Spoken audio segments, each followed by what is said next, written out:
Hello, aujourd'hui on se retrouve pour une nouvelle vidéo spéciale French Reverse. Donc c'est une pause que je m'étais faite pour le salon qu'on a fait récemment à Paris. Donc c'était le MCB by Beauté Sélection au mois de septembre.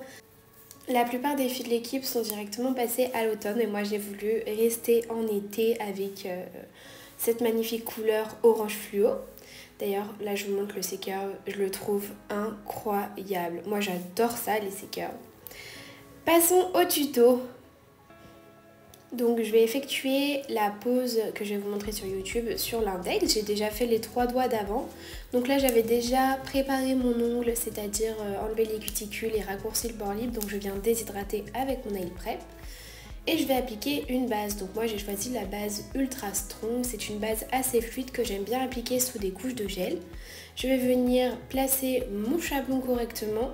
Si jamais vous souhaitez plus d'informations sur comment je pratique mes extensions chablon, j'ai fait une vidéo il n'y a pas très longtemps. Donc là du coup je viens le découper pour bien atteindre mes points de stress sur le côté. Et je vais venir le placer correctement sur mon index. Donc moi personnellement je galère toujours un petit peu plus sur l'index parce que c'est un doigt vachement bombé qui courbe vers le bas. Une fois bien placé, comme c'est une ballerine, je vais bien le pincher pour avoir un C-curve assez prononcé. Donc voilà, on fait attention à ne pas faire de pliure. Je vais utiliser le Perfect Shape Expert Clear pour faire mon extension. Donc vous verrez l'intérêt de mettre un gel transparent.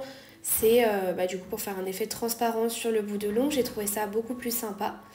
Donc je vais venir faire mon extension. Alors attention, il faut qu'elle soit très fine pour que vous ayez la place de faire vos décorations sans pour autant les limer.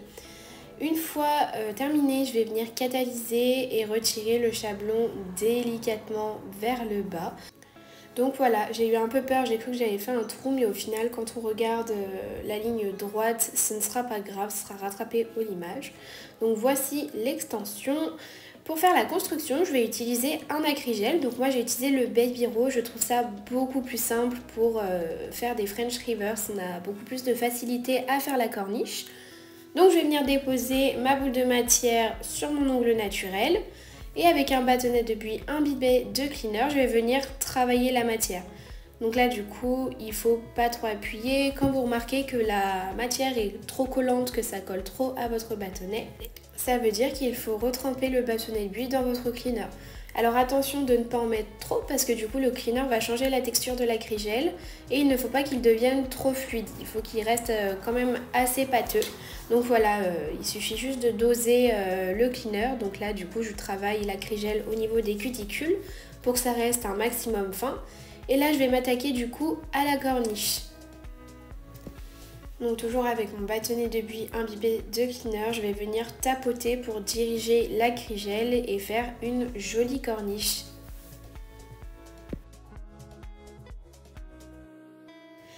Donc là ça commence à être pas mal, elle part juste un peu vers la droite, donc hop, je vais lui redonner un petit coup pour qu'elle soit de nouveau recentrée. Si au fur et à mesure vous vous rendez compte qu'il manque de la matière à certains endroits, pas hésiter à en rajouter. Là, je vais travailler le dessus de ma construction. On voit que sur la gauche, il y avait assez de matière, mais par contre, j'en manque sur la droite. Donc comme c'est quand même bien épais, je vais essayer de décaler la matière. Avant de passer sous la lampe, je vais venir regarder ma construction sous absolument tous les angles. Par exemple, je vois que c'est pas mal à gauche, mais qu'il manque encore un petit peu de matière. Donc je vais venir redresser tout ça.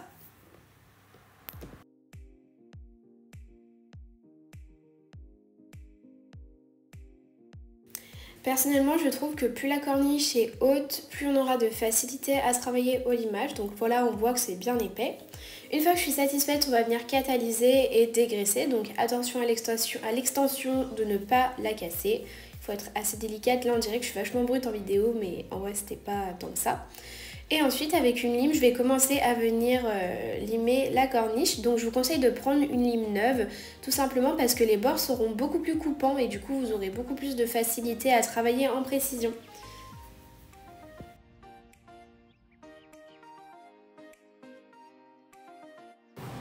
Pour m'aider, je vais prendre un embout de ponceuse, donc c'est celui que j'avais utilisé pour mes autres doigts, c'est pour ça qu'il reste un petit peu de poussière.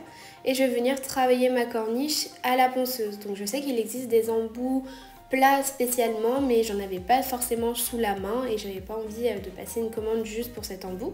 Donc je me suis débrouillée avec celui-ci qui m'a pas mal aidé à travailler un peu plus ma corniche. Là on voit de profil qu'elle est bien régulière, bien droite. Je vais venir dépoussiérer, donc j'ai mis la blinde de cleaner pour enlever toute la poussière. Pour ma décoration, je vais utiliser le Paint It Narendra de chez Nails Company. Il est magnifique. Franchement, je l'ai vraiment beaucoup utilisé en baby color, en nail art, etc. cet été sur mes clientes. Dans un premier temps, je vais venir peindre ma corniche. Donc voilà, avec mon pinceau fin, je fais le tour avec le Paint It.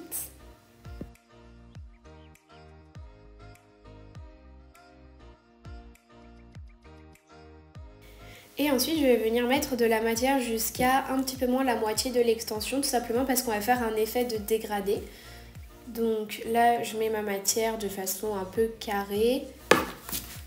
Et ensuite, avec ma finition Flash Shine ou un aquagel de votre choix, vous allez venir en mettre sur le reste de votre extension et en mélanger un petit peu avec de la couleur. Puis ensuite, vous allez prendre un pinceau et venir prendre un petit peu de matière sur votre palette et étirer celle qu'il y a déjà présente sur l'extension.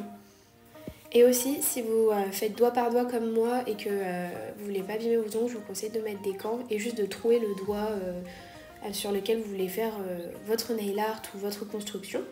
Et là, j'avais déchiré juste mon annulaire pour comparer la taille de la base rosée, tout simplement pour pas qu'il y ait une trop grosse différence de taille. Donc là du coup j'étends ma matière, donc je pense que les images parlent d'elles-mêmes, c'est assez simple pour le coup. Et ensuite par dessus je vais venir rajouter la finition Drop Top néon orange, donc pour rajouter des petites paillettes. Donc j'ajoute une bonne grosse goutte quand même pour mettre pas mal de paillettes et je vais venir un peu la travailler.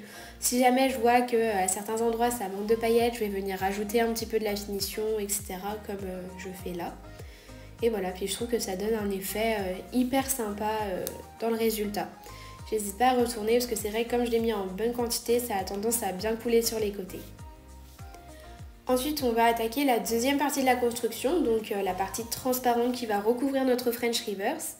Je vais prendre le même gel dont je me suis servi tout à l'heure pour l'extension, c'est-à-dire le Perfect Shape Expert Clear. Alors pour ma part, quand je fais des French Reverse, alors je suis pas la plus forte, c'est que ma deuxième. Mais j'ai remarqué, même quand je fais par exemple des baby glitter ou quoi, quand je vais venir faire une seconde partie de la construction avec un gel transparent qui est auto-égalisant, c'est vrai que j'ai beaucoup plus de travail au limage. Donc là récemment j'ai acheté l'acrygel clear que je n'avais pas du coup au moment de la vidéo. Donc je pense que ce sera pas mal. Une fois fini, je vais venir dégraisser mon ongle et passer au limage. Donc là, vous voyez, il y a un creux, mais ce n'est pas grave étant donné que ma corniche est bien trop haute par rapport à ce que je voudrais. Donc là, pour le coup, il y a pas mal de limage. Et puis en plus, l'acrygel, c'est une matière extrêmement dure qui est plutôt difficile à limer. Donc je vais, dans un premier temps, dégrossir à la ponceuse. Donc j'hésite pas, j'utilise directement un embout vert pour vraiment que ce soit efficace et pas limer dans le temps. Et ensuite avec un embout de pose au stick, je vais redresser mes ailettes. Donc ça je le fais sur des formes carrées ou ballerines. Franchement ça avance beaucoup. Et je vais commencer aussi à limer le bout pour que ce soit plus droit et que je sois mieux niveau visuel pour voir s'il n'y a pas plus de matière d'un côté que de l'autre, etc. Ensuite je vais venir travailler à la lime. Donc je vais faire mes côtés, les affiner, les redresser. Donc ensuite je passe au second côté, etc. Je dépoussière de temps en temps pour voir bien où j'en suis. Et là je vais venir affiner au niveau des cuticules, également un petit peu le bombé que je trouvais à mon goût trop prononcé.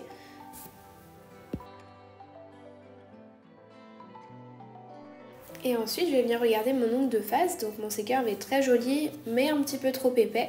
Donc je vais venir l'affiner par le dessous, attention à pas trop affiner sinon ça va enlever ce qu'on a incrusté dans la French Reverse. D'ailleurs désolé, le plan juste avant et même celui-là est un peu flou, c'est un peu difficile quand on fait sur soi. Donc voilà, là le sécurve me convient mieux.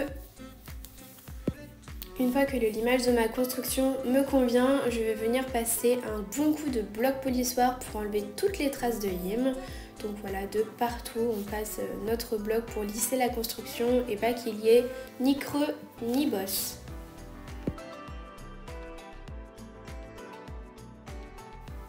Je vais ensuite venir correctement dépoussiérer ma construction.